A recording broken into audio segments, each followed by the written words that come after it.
En fait, ce qui me fait déjà rire, avant de prendre la parole, Ouattara... C'est drôle? Non, en fait, en plus de son caractère drôle, c'est lamentable. En quoi est-ce que c'est lamentable? C'est lamentable quand je l'écoute, avant même de prononcer de telles phrases, il doit sortir annoncer aux yeux de toute l'humanité qu'il a désarmé son bataillon qu'il avait organisé pour attaquer les pays de l'AES en pleine journée, en commençant par le Niger.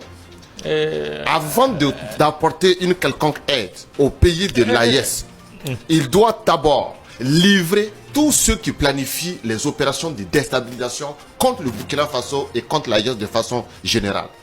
Avant de poursuivre ou d'envoyer des aides à l'endroit des pays du Sahel, il doit arrêter d'héberger les terroristes qui sont au niveau de Bouna, qui longent jusqu'à Téini, qui continuent jusqu'à Doropo, pour aller vers Ferkesodougou, Wangologo, Korogo, jusqu'à allant vers Dabakala et Yorobouti. Il doit continuer de livrer au moins un combat sérieux à l'ensemble de tous les groupes terroristes qui sont logés sur toute la frontière entre le Burkina Faso en allant jusqu'au Mali.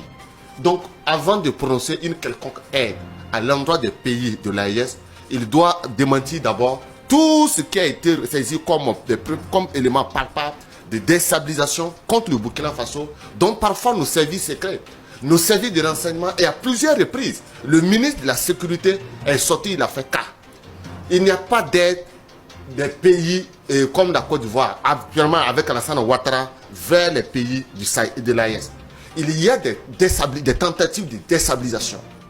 Il y a de velléités de déstabilisation, et ça c'est courant, ce n'est plus un secret d'État.